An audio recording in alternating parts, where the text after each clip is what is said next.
I'd met Brad a couple of times, and I knew that he was interested in working with me, and I was interested in working with him. But you know, it doesn't really work that way with me. It is a situation where it always is the character first. I was writing this character, Waldo Rain. He, as I was writing, I just started realizing, hey, this could be a good role for Brad. And then writing it more, I go, this could be the role for Brad. This could be it.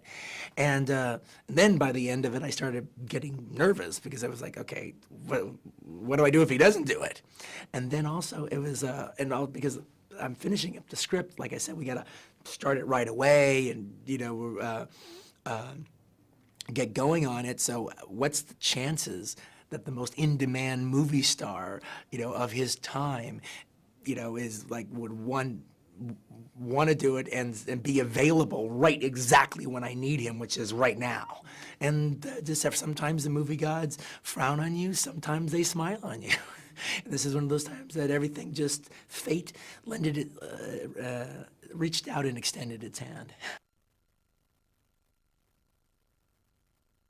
And it was very difficult because, in particular, like during pre-production, I was literally having to fly from Germany to Paris every weekend for casting, and the casting was very long, drawn-out process. I mean, not drawn out. It was just grueling because I was always acting opposite them and stuff. But it was a tough birth. But the babies were magnificent. I mean, it's the cast really is impeccable. They really support the movie. I'm almost kind of building the film on the cast, actually. In a lot of ways, they're almost the foundation of the film, the acting.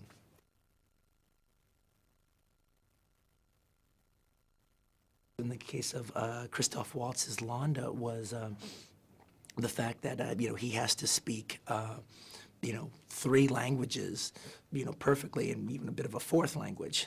And you could find actors that they could do the German, they could do the French, or they could do any combination thereof.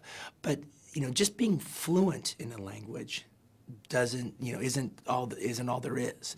All right, I mean, German actors came in that could do the German, do the French, and they were fluent in English. There's no question about their English, but they didn't have the poetry in English that they had in German, that they had in French, and so I literally had to have somebody who could basically get the poetry out of the lines, get the rhythm out of the lines, and also get my jokes. And when Christoph Waltz came in, that's when I realized, okay, I got my Londa.